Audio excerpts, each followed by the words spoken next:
Amigas y amigos, muy buenas tardes tengan todos ustedes. Los saluda con el afecto de siempre José Manuel Villalpando, aquí en una emisión más de su programa, La historia que quiero vivir, que estamos transmitiendo a partir de las 5 de la tarde todos los sábados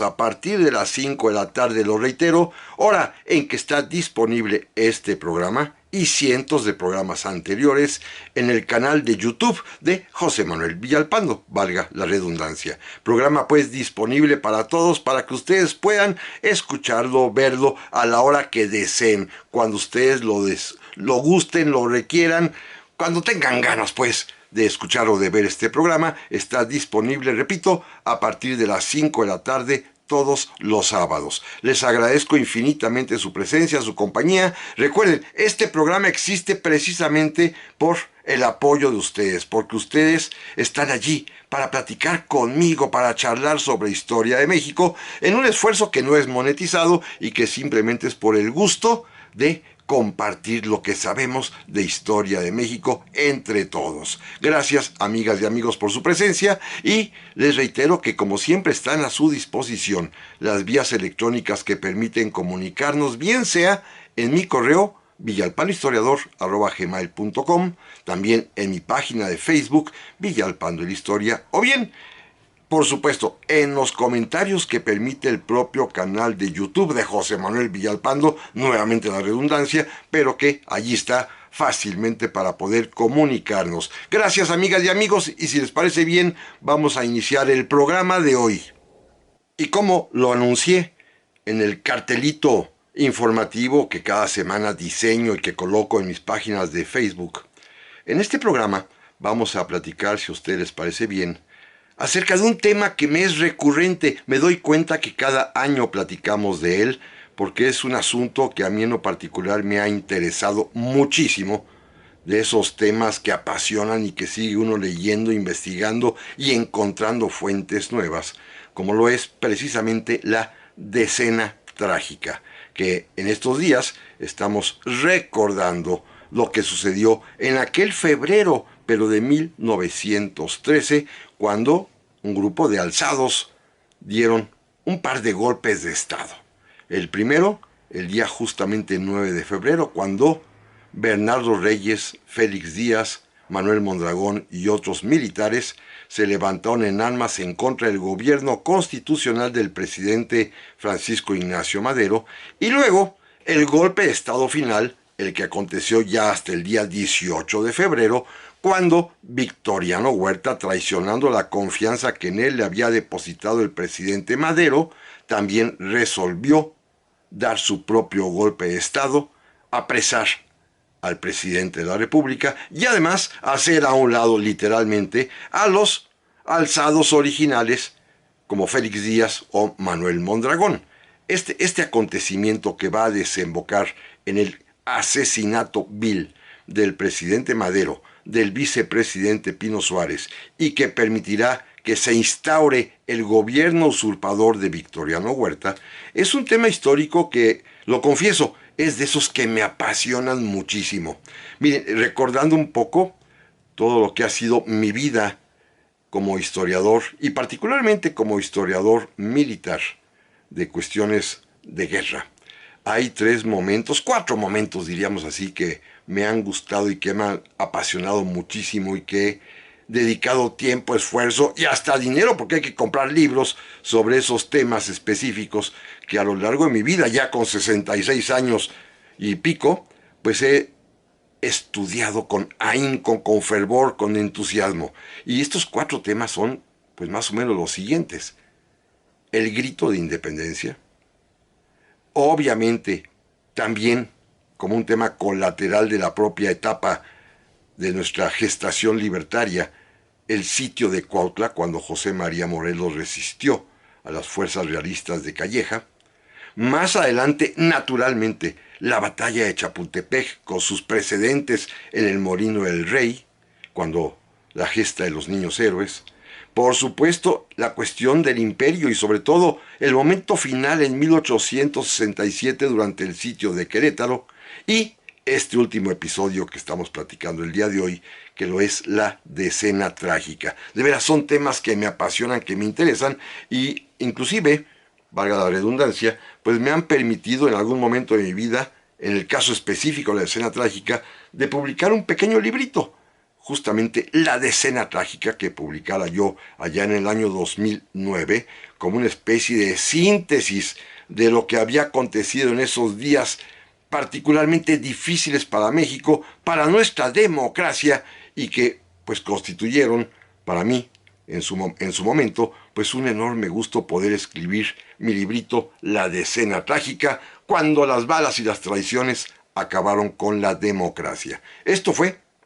allá por 2009, pero de ese entonces hacia acá, ya son para este momento pues muchos años, he encontrado todavía más fuentes de información que han ido apareciendo, otras más que fui hallando literalmente en bibliotecas, en librerías de viejo, y algunos obsequios de amistades que saben que me interesa el tema. Y pues mi biblioteca particular acerca de este tema de la escena trágica se ha enriquecido. Y viene al caso porque en diciembre pasado, cuando realizamos ustedes y yo el programa de mis recomendaciones de libros para leer, entre las mejores que pude platicarles y sugerirles está una que ustedes la pueden encontrar, está a la venta en todas las librerías, de un diplomático mexicano, Carlos Almada, que escribió un libro llamado Un samurái en la Revolución Mexicana, que son pues las memorias escritas como diario, más los partes diplomáticos que enviaba desde México el encargado de negocios de Japón en ese año de 1913. Este hombre se llamaba Horiguchi Kumaichi. Horiguchi Kumaichi, un diplomático japonés que de inmediato, al enterarse del golpe de Estado, del inicio de la decena trágica, se puso al servicio de la familia Madero, a la cual le dio asilo y protección en el propio edificio de la embajada japonesa en México. Y bueno, Horiguchi Kumaichi escribía un diario que ya fue encontrado afortunadamente entre los papeles de la propia Cancillería mexicana, además de los partes diplomáticos que Carlos Almada pudo encontrar allá en Japón, donde él mismo fue embajador de México, y esto permitió recrear en este libro día a día los sucesos de la decena trágica desde el punto de vista de este hombre,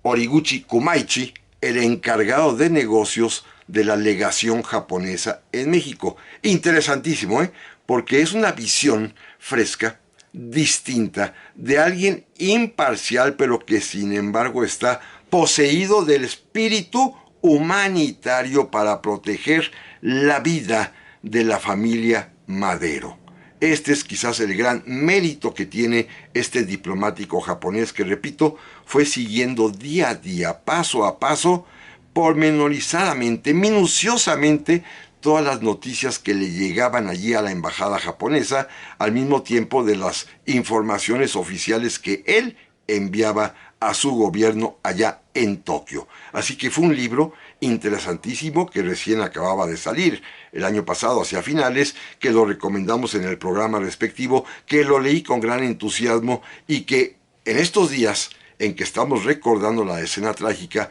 pues preferí traerlo de nueva cuenta porque es precisamente una de esas fuentes documentales novedosas que aparecen de cuando en cuando. Este diario no se había rescatado, ni estas informaciones diplomáticas, y que pues dan mucho más contexto, mucho más información sobre lo que aconteció en los días de la decena trágica, y me permitió pues hacer un recuento en estos días últimos de qué es lo que tengo yo ya en mi poder, entre mis libros, acerca de lo que opinaban quienes fueron protagonistas o quienes fueron testigos de esos acontecimientos. Historias de la revolución e historias que narran la decena trágica hay muchas, como el mío propio, el que ya les comentaba yo al principio, pero sin embargo lo que podríamos llamar como fuentes originales, lo que escribieron quienes directamente o bien estuvieron involucrados o bien se enteraron porque estaban allí cerca, o los vecinos les platicaban, o estaban simple y sencillamente hacia un ladito, simplemente observando, y escribieron sus recuerdos, sus memorias, sus diarios. Pues esto es lo que me permite en este programa, para este día, traer a colación las distintas versiones, porque tenemos varias, naturalmente, de quienes están a favor del presidente Madero, de su legalidad constitucional, de su gobierno inclusive, y por supuesto, y estos hay muchos, como ahorita veremos, los que están precisamente en contra de él, los que fueron sus enemigos, sus opositores, los que están enojados con el gobierno de Madero, con su presencia física, con su figura, con su personalidad, los que fueron en algún momento felicistas, los que fueron reyistas, los que fueron inclusive huertistas, los hombres pues que eran enemigos de Madero en su momento y que tuvieron participación o muy amplia o muy limitada o ninguna, pero todos ellos, muchos de ellos, dejaron constancia en sus escritos, en sus diarios, en sus recuerdos, en sus memorias, en sus libros, y eso es lo que va a versar el programa de hoy, a partir precisamente de esta motivación que me da el libro de Un samurái en la Revolución Mexicana, que repito, búsquenlo, les va a gustar, es un libro estupendo. Pero amigas y amigos, volvemos en un momentito más. Ya estamos aquí, amigas y amigos, para el segundo bloque del programa esta semana, que estamos dedicando a conocer, a enterarnos de quiénes fueron los protagonistas o los testigos de los acontecimientos ocurridos aquí en la capital de la República Mexicana en el mes de febrero de 1913, episodio conocido como la Decena Trágica, que culminaría con el asesinato del presidente Francisco Ignacio Madero. Ya hablábamos en el bloque anterior de por qué quiero platicar hoy de estos temas, y déjenme iniciar con un libro interesantísimo que apareció inclusive después de que yo publicara el mío, por lo cual me privé de conocer los testimonios que aquí se transcriben. El gran historiador Antonio Saborit, un historiador magnífico, de primer nivel que te contamos en México, en 2013, a los 100 años de los acontecimientos de la Decena Trágica, publicó este magnífico libro, este volumen estupendo, Febrero de Caín y de Metralla. Fíjense el título, Febrero de Caín y de Metralla. La Decena Trágica, una antología. Antonio Saborit, que es además un buscador de papeles espléndido, encontró una serie de textos interesantísimos que nunca antes se habían publicado, escritos por diversos protagonistas de mayor o menor nivel o testigos de estos acontecimientos, pero todos ellos de alguna manera afiliados al bando de los alzados en armas. Varios de ellos son partidarios de Bernardo Reyes, o de Félix Díaz, o de el propio Victoriano Huerta. Y el gran mérito que tiene Antonio Saborit es haber podido rescatar esos textos y publicarlos para que viéramos la otra cara de la moneda, la que representarían, si esto fuera una caricatura en blanco y negro, los malos de la actuación de esos meses de febrero de 1913. Incluye textos interesantísimos, inéditos todos ellos, por ejemplo, de Nemesio García Naranjo, de quien vamos a hablar en un momento más, un periodista destacado, abogado también, que era pues considerado como partidario primero de Félix Díaz y que después va a ser inclusive más adelante ministro de Instrucción Pública del gabinete de Victoriano Huerta. Escribió algunos textos que no se conocían y que publica Antonio Saborit. También hay textos de un personaje extraño, sórdido, importantísimo, pero sin embargo que pasa muy desapercibido, que se llama Cecilio Ocón, un claro partidario de Félix Díaz y de Bernardo Reyes, amigo de Huerta, un hombre rico, un empresario, además dueño de un hotel muy cercano en el centro de la Ciudad de México, donde se fraguó la conspiración, llamado Cecilio Ocón. textos de este hombre, Cecilio Ocón, repito, un protagonista importantísimo de esos que aparecían un poco atrás de la escena, pero con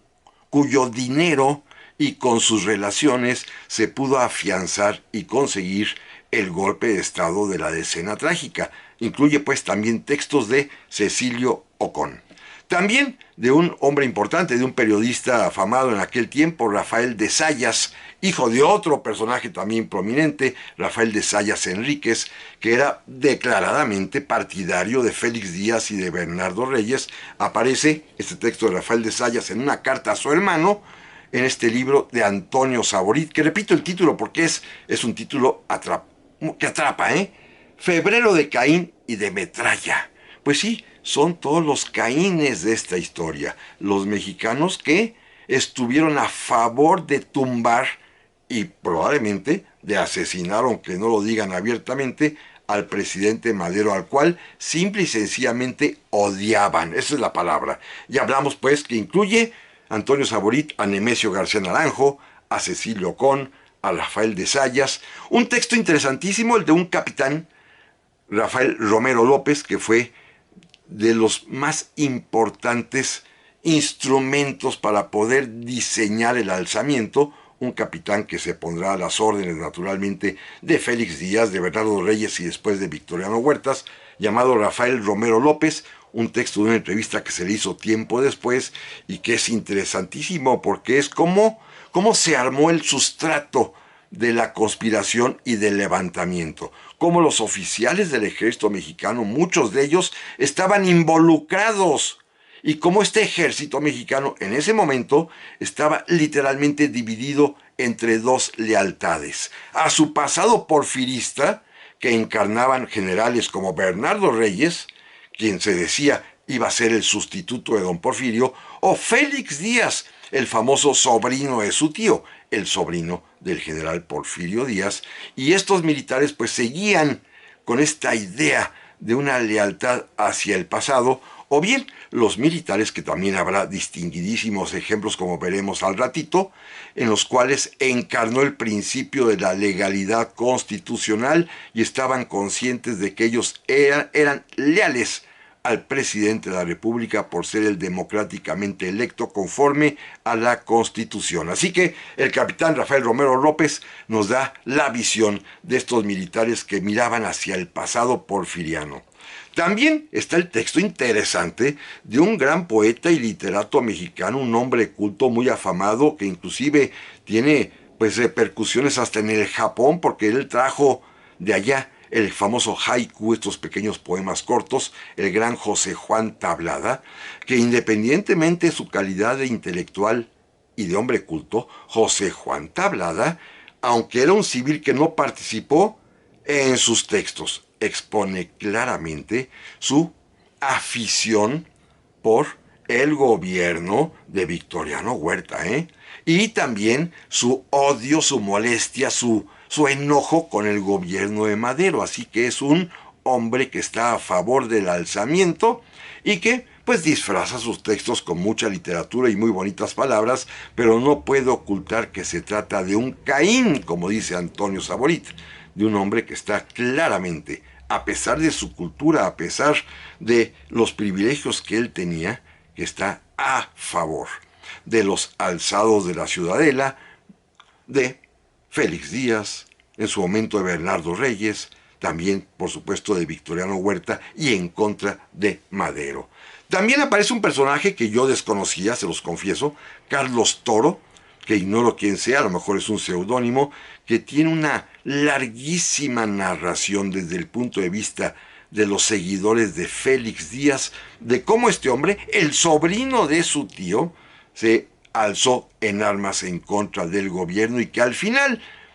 mucho tiempo después, se dará cuenta de que él mismo fue utilizado y traicionado por Victoriano Huerta, quien aprovechó pues esta inocencia pueril, tonta, pero golpista y traicionera de Félix Díaz para hacerse del poder y desplazarlo a él. También hay otro texto en este libro de Antonio Saborit, que les reitero vale mucho la pena, libro que se llama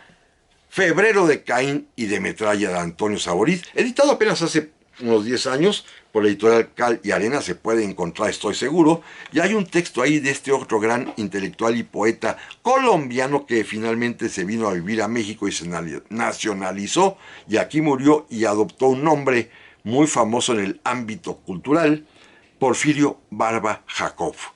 Porfirio Barba Jacob también era partidario de los revoltosos de la Ciudadela y partidario de Victoriano Huerta. Así que estos hombres, los caínes que menciona Antonio Saborit, como fueron Nemesio García Naranjo, Cecilio Con, Rafael de Sayas, Rafael Romero, José Juan Tablada, Carlos Toro y Porfirio Barba Jacob, juntos todos ellos formaron este espléndido volumen,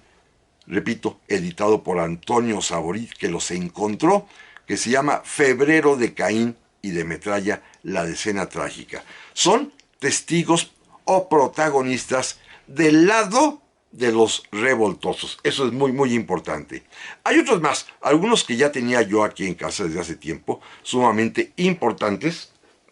como lo pueden ser la familia de el general Bernardo Reyes. Miren, el general Bernardo Reyes, que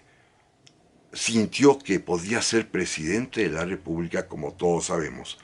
porque siendo gobernador de Nuevo León, en una ocasión que el presidente Porfirio Díaz visitó la ciudad de Monterrey, públicamente lo ensalzó y lo elevó, diciéndole: así se gobierna, general Reyes. Y todo el mundo pensó que iba a ser el heredero. Ya sabemos que que Reyes aspiró a la presidencia, pero que don Porfirio jugó con él, literalmente. Lo puso a competir contra su ministro de Hacienda, José Limantur, para que se despedazaran los dos, Reyes y Limantur, y finalmente eligió como vicepresidente a alguien inocuo e inofensivo como era Ramón Corral, y Reyes siempre se sintió frustrado y con derecho a ser presidente de la República, inclusive intentando levantarse en contra de Madero. Bueno, la familia de Reyes, particularmente sus hijos, primero Rodolfo el mayor, que siempre estuvo muy cercano a él, que era un abogado y que lo acompañó en la aventura conspiratoria a pesar de que Bernardo Reyes estaba preso, y que además también lo acompañó físicamente a su lado el día 9 de febrero de 1913, cuando inicia la decena trágica, y es testigo el propio hijo, Rodolfo Reyes, de cómo muere su papá acribillado cuando intenta asaltar Palacio Nacional. Rodolfo Reyes escribiría también sus propias memorias, de las cuales, amigas y amigos, vamos a hablar en un momentito más. Ya estamos aquí, amigas y amigos, para el tercer bloque del programa esta semana, en el cual estamos haciendo una especie de recopilación de los textos escritos por testigos y protagonistas de los días de la decena trágica. No me voy a tener, ya hablamos en el bloque anterior de un volumen fundamental que escribiera, más bien que recopilara, que reuniera don Antonio Saborit, un gran historiador, que reúne textos inéditos de muchos personajes de primera o segunda o tercera línea, algunos protagonistas, otros nada más testigos, que participaron, que estuvieron presentes en los días de la decena trágica. Déjenme pasar a un tema interesantísimo, el que estábamos ya iniciando en el bloque anterior, el de la familia del general Bernardo Reyes, comenzando por lo que escribiera su hijo Rodolfo. Rodolfo Reyes, un abogado, que repito lo que comentaba yo hace un momento, acompañó a su padre no solo en la actividad conspiratoria cuando él estaba preso, el papá, en la prisión de Santiago Tlatelolco, sino que además también inclusive lo acompañó desde el momento mismo en que lo liberaron aquella madrugada del día 9 de febrero de 1913 hasta su tránsito, su trayecto hasta el Palacio Nacional, en donde quiso intimar la rendición del general Lauro Villar, comandante de las fuerzas leales a Madero, y recibió a cambio una descarga en el que, en esa balacera, pues una de esas balas le privó de la vida y cayó. Inclusive se sabe, como lo cuenta el propio Rodolfo, que le decía: papá, papá, te asesinan. Y Bernardo Reyes encapritó su caballo y dijo: sí, pero no por la espalda, y cayó muerto de un balazo. Bueno, este momento pues dramático de la vida de Rodolfo Reyes con su papá, lo platicó el propio Rodolfo Reyes años después, ya en 1930, cuando se publica su libro, que se llama De mi vida, Memorias Políticas, 1899-1913, en el cual él narra su versión de lo que sucedió. Este libro, repito, que yo tengo la fortuna de tener, de la Biblioteca Nueva, impreso en Madrid en 1930, afortunadamente ya fue reeditado en México en una edición de hace poco tiempo, en realidad, del año 2015, por este magnífico curador,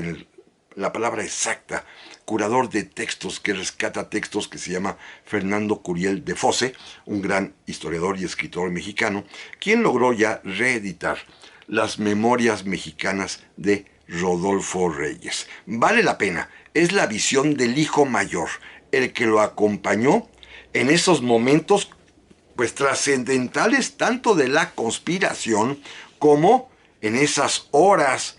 que deben haber sido tensamente dramáticas cuando sale de prisión Bernardo Reyes y finalmente cae acribillado frente a Palacio Nacional, después de haber aspirado y soñado con la presidencia de la República, e inclusive con el detalle de que el propio Bernardo le pidió a su hijo Rodolfo la víspera que le llevara ropa limpia, ropa interior limpia y de seda, para que, si era asesinado, si caía muerto, pudieran reconocer su cadáver por la limpieza de su ropa interior. Háganme el favor. Todo esto lo platica el propio Rodolfo Reyes, repito, el hijo de Bernardo Reyes, un personaje, Rodolfo Reyes, que además tendrá que irse al exilio porque de inmediato, una vez asesinado Madero, va a ser nombrado ministro de Justicia por Victoriano Huerta. No va a aguantar las presiones del propio Huerta, recuerden, un hombre taimado, astuto y además con ese problema del alcoholismo. Era un ebrio consuetudinario y no soportó Rodolfo Reyes, un hombre muy fino,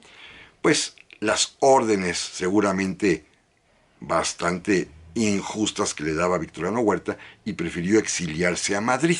Allá vivió y nunca pudo regresar a México, Rodolfo Reyes, por su participación abierta y descarada y reconocida por él en sus memorias en el cuartelazo de la Ciudadela, es decir, en la decena trágica y en el fin, en la muerte y el asesinato más bien del presidente Francisco Ignacio Madero.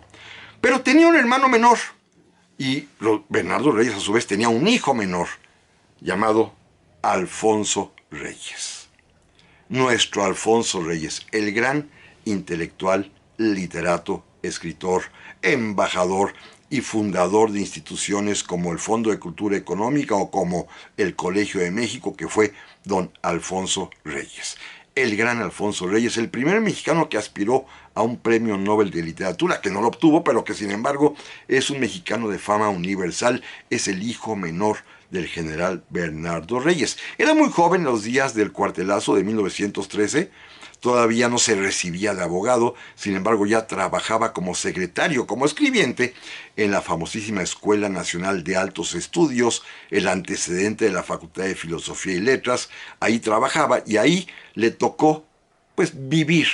este episodio de la escena trágica, repito, sin participar, sin meterse, sin tener nada que ver. Y una vez que el presidente Madero cayó asesinado, Victoriano Huerta, que tenía precio seguramente por la familia de Bernardo Reyes, de quien él había sido subordinado y seguidor, le ofreció al joven Alfonso Reyes un puesto diplomático en las embajadas de México en España y en Francia, y allá se fue. Pero años después, primero ya por ahí de 1928-29, y después más adelante, Bernardo Reyes, el papá, se le pues aparecía en términos, digámoslo así, de sensibilidad, de recuerdo, de evocación al gran literato Alfonso Reyes, quien decidió en dos ocasiones diferentes escribir un relato evocando a su papá. Ambos textos fueron publicados de manera póstuma. Él nunca los publicó en vida. El primero se llama La oración del 9 de febrero. Se publicaría ya después de la muerte de don Alfonso Reyes, en sus obras completas, en el tomo número 24, La oración del 9 de febrero, y más adelante descubrirían precisamente este gran curador de libros, Fernando Curiel de Foce, otro más que se llamó Mi óbolo a Caronte. Mi óbolo a Caronte, evocación del general Bernardo Reyes. Es decir, a Alfonso Reyes le pegó, para decirlo en términos coloquiales, le afectó muchísimo esto, la muerte de su papá, la manera en que murió, el por qué murió su papá. Alfonso Reyes, que es un intelectual destacado, sí logra sentir dolor no solamente por la muerte de su padre, sino por lo que su padre se había involucrado. Y esto pues le causa, pues no remordimiento porque él no tiene nada que ver ni participó, pero sí pues una especie de desazón íntima de saber que su padre, que era un gran personaje, un gran hombre, se involucró al final en una asonada por la pura ambición y en ella murió dejándolo en la orfandad juvenil. Su hermano Rodolfo ya era mayor, estaba metidísimo, pero él, el muchachito, Alfonso Reyes, no tenía vela en el entierro, no tenía nada que hacer ahí y se sintió profundamente martirizado por este agobio tremendo de haber sufrido la muerte de su papá. Esto lo escribiría, repito, en 2 libros, La oración del 9 de febrero y Mi óbolo a Caronte, el gran Alfonso Reyes. Pero vamos a otros hombres que tienen mucho que ver con este movimiento. Primero, Félix Díaz. Este personaje, el sobrino de su tío, tenía mucha gente a su favor. Ya platicábamos, comentando el libro de Antonio Saborit, de varios de estos personajes que estaban, pues, apoyando a Félix Díaz. Él se sentía parte de una familia dinástica real, por ser el sobrino de su tío. Él sentía además también que merecía ser presidente de la República. Inclusive, pues, de alguna manera, los viejos porfiristas de la Ciudad de México y del país entero lo veían con buenos ojos porque pensaban que sería una especie de continuación del régimen para ellos muy benévolo de don Porfirio, aun cuando el mismo don Porfirio lo había puesto en su lugar en alguna ocasión y le había dicho a su familia que esto no era una familia real. Ya don Porfirio se había pues dado cuenta de las ambiciones de su sobrinito, el sobrino de su tío, e inclusive, aunque lo hizo militar, lo mandó de comisión al extranjero para que no estuviera por aquí. Pero bueno, Porfirio Díaz pues nunca pensó que su sobrino Félix tuviera los alcances para convertirse en una especie de líder. Intentó levantarse en armas contra el presidente Madero en Veracruz, se rindió y, cuando debió haber sido fusilado, porque era un militar del ejército, el presidente Madero decidió perdonarlo y traerlo preso acá a la penitenciaría de Lecumberri y, pues,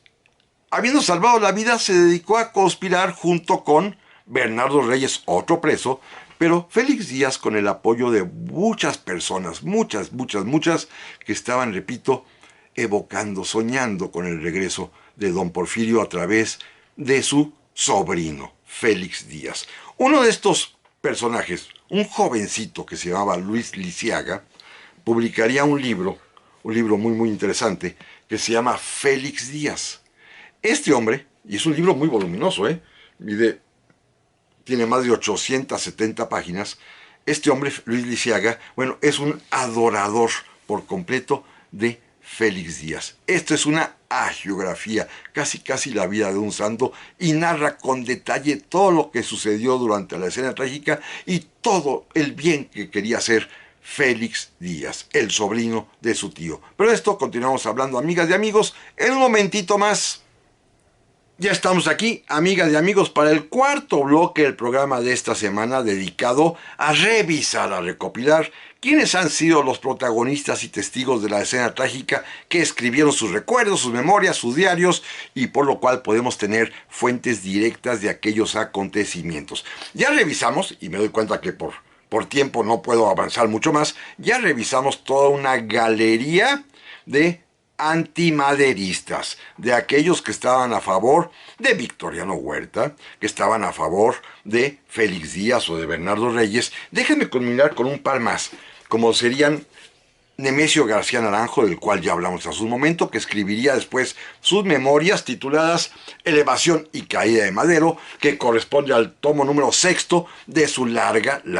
obra memorística. Bueno, Nemesio García Naranjo dice que él no tuvo nada que ver, pero sin embargo era el que publicaba en su periódico todos los manifiestos a favor de Félix Díaz, aunque después en sus memorias se lava las manitas y dice que no, pues él no sabía nada ni no tenía nada que ver, que nada más cumplía con su información de periodista, pero lo desmiente el hecho que después sería nombrado ministro de Instrucción Pública por Victoriano Huerta. Otro personaje interesantísimo que les recomiendo, este es un libro publicado hace muchos años por Porrúa, ya literalmente en 1967, es Jorge Vera Estañol, quien escribiera su Historia de la Revolución Mexicana. Bueno, este es el disfraz, hacer una historia de la Revolución Mexicana, pero su capítulo más importante es precisamente el capítulo en el que él trata de justificarse de haber formado parte del gabinete de Victoriano Huerta también como ministro de Instrucción Pública, y contiene una serie de cartas y recriminaciones y de textos en los cuales los propios amigos de don Victoriano, como este hombre,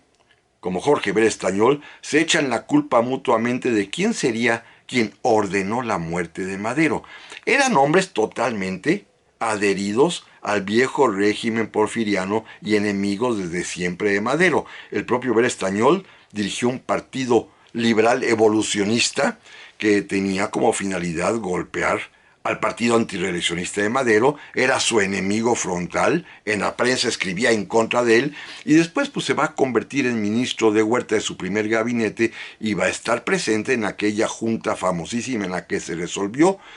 pues al parecer, que el presidente debería morir en un accidente cuando intentaran rescatarlo sus seguidores, y pues en esta intentona va a caer acribillado. Ahí estaba Victoriano Huerta y ahí estaba el propio Jorge Vera Estañol, a pesar de que quiera lavarse las manitas en este gran volumen. Pero bueno, vamos a cambiar el signo y vámonos hacia los libros de los maderistas, de aquellos protagonistas y testigos del orden constitucional que formaron parte de esta triste historia de la escena trágica. Uno que les recomiendo muchísimo, que vale mucho la pena, es volver un poquito a la diplomacia, son el libro llamado Los últimos días del presidente Madero, escrito por don Manuel Márquez Sterling, publicado por Porrúa ya en 1975, y Márquez Sterling es el embajador o encargado de negocios de la República de Cuba en México, que se preocupa por la seguridad del presidente Madero y su familia, y él ofrece inclusive un barco cubano para sacarlos del país, y todas las peripecias, todas sus visitas a Huerta, sus amistades con Madero, con Felipe Ángeles, con la familia Madero, todas las narró en este libro que son sus memorias,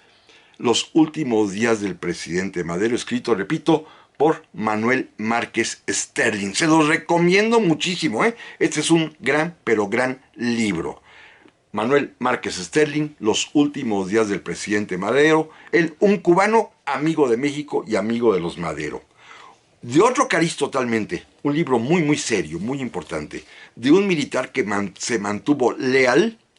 al presidente Madero, un militar profesional. En ese entonces era mayor del ejército, después llegaría a ser general, Juan Manuel Torrea. Su libro se llama La Decena Trágica. Lástima, de este no se han hecho ediciones nuevas. Yo tengo la de 1939, pero es la historia de un militar leal al gobierno constituido constitucionalmente, valga la redundancia, del presidente Madero, un hombre que además era amigo del general Lauro Villar, defensor de Palacio Nacional, un hombre además que, repito, se mantuvo absolutamente leal al gobierno del presidente Madero. Es una historia militar de lo que aconteció en esos días de la Decena Trágica. Muy recomendable, y valdría la pena que alguien lo reeditara, porque es un libro sumamente interesante desde el punto de vista profesional de un militar. Déjenme platicarles quizás de lo más ameno inclusive, no digo la palabra divertido, pero sí, pues muy fresco, que hasta algunas sonrisas despierta. Claro, hay momentos también terriblemente dramáticos en su narrativa, y son los libros que escribiera el general Francisco L. Urquizo. En él me voy a detener tantito. Francisco L. Urquizo es un personaje de primera línea en la historia de la Revolución Mexicana. Fíjense, este hombre, Francisco Luis Urquizo, es militar originario de Coahuila y es conocido como el soldado, el general escribiente o el militar novelista. Es un hombre que escribiera novelas importantísimas calificadas como quizás las mejores de la novelística revolucionaria mexicana, como aquella que se llama Tropa Vieja. Hay otra más que se llama Fui soldado de levita, de esos de caballería, pero además escribió una serie de libros distintos de diversa índole, porque es un personaje con una vida maravillosa. A mí, les confieso, se me antoja escribirle una biografía. Miren, por ejemplo, él fue subteniente en los días de la escena trágica, por supuesto, del lado de Madero. Más adelante se va a incorporar a la revolución constitucionalista, va a alcanzar el grado de general y va a ser secretario de Guerra y Marina con don Venustiano Carranza en los días en que matan al propio don Venustiano, y es leal también a Carranza. Por motivos políticos, pues será exiliado del país, le perdonan la vida los obregonistas, lo mandan al exilio, se va a vivir a España, se dedica a hacer periodismo y a escribir, ahí escribe sus grandes obras, y regresa a México y es admitido nuevamente al ejército, y durante el gobierno del presidente Manuel Ávila Camacho es nombrado subsecretario de la Defensa Nacional, cuando lo es secretario Lázaro Cárdenas, y después, el último año de la guerra, él será ya el secretario de la Defensa Nacional, y a él le corresponde organizar, por ejemplo, el Escuadrón 201 y su participación en la Guerra del Pacífico, lo cual va a resultar otro libro de él que ya hemos comentado en alguna ocasión, que se llama Tres de Diana, la victoria mexicana en la Segunda Guerra Mundial, que de alguna manera encauzó el propio Francisco L. Urquizo. Pero bien, como militar les recomiendo, y está a la venta, el Fondo de Cultura Económica imprimió hace algunos años lo que llamó obras escogidas, porque tiene muchísimas, ¿eh? Y aquí, en estas 1000 y pico de páginas, están sus mejores libros, como Tropa Vieja, como Fui soldado de caballería, y otros más, hasta sus memorias del exilio en Madrid, ¿eh? También están ahí. Pero tiene 3 libros, los 3 de buen tamaño, que están aquí en estas obras escogidas, en los que habla con detalle, con minuciosidad, repito, con algunos momentos hasta chispeantes y otros muy dramáticos de la escena trágica en la que él participa. Y lo más interesante es que en los 3 libros cuenta cosas sin repetirse, que se pueden armar perfectamente bien en una especie de rompecabezas intelectual para poder dar con la narración completa. Estos 3 libros de Francisco Urquizo se llama el primero Viva Madero, que tiene un larguísimo capítulo sobre la escena trágica del cual Urquizo es protagonista como joven subteniente. Otro más, que es el tema específico, que es un libro muy bonito y muy entrañable, que se llama La ciudadela quedó atrás. Es un recuerdo de lo que pasó precisamente en la escena trágica. Y un tercer libro que se llama Memorias de campaña. Este es un poco más breve ya su recuerdo, y es simplemente una especie de currículum vitae literario de cómo fue su vida de soldado, desde subteniente hasta general secretario de la Defensa Nacional. Francisco L. Urquizo, el general novelista, el soldado novelista, se los recomiendo. Es verdaderamente emocionante leer a Francisco L. Urquizo en estos 3 textos: Viva Madero, La ciudadela quedó atrás y Memorias de campaña. Por último, hay otro libro que apareció, fíjense, en 1914, recién caído Victoriano Huerta, y que se llama De cómo vino Huerta y cómo se fue. Cómo vino Huerta y cómo se fue, que se reeditó mucho más adelante, ya en los años de 1975, en una reedición facsimilar. Es de autor anónimo, pero es un libro bien interesante porque contiene muchísimas noticias, relatos anónimos. Por ejemplo, unos textos de un maderista, Federico González Garza, que solamente aparecen aquí, las cartas que mandaban los diputados maderistas, las memorias también del propio embajador de Cuba en algunos fragmentos, también cartas de senadores afines a Madero, la opinión de uno de ellos, Guillermo Obregón, las notas periodísticas, lo que opinaban los ministros de la Corte. Bueno, es un libro interesantísimo, lleno de noticias, de cómo vino Huerta y cómo se fue, con testimonios de personajes participantes, testigos o protagonistas de esos momentos. Bueno, este ha sido el tema de hoy, amigas y amigos, una especie, repito, de recopilación de todo lo que hay, de fuentes directas, escritas por testigos, protagonistas, participantes e involucrados en la escena trágica. Primero Dios, amigas y amigos, aquí nos vemos la próxima semana. Pásenla muy pero muy bien.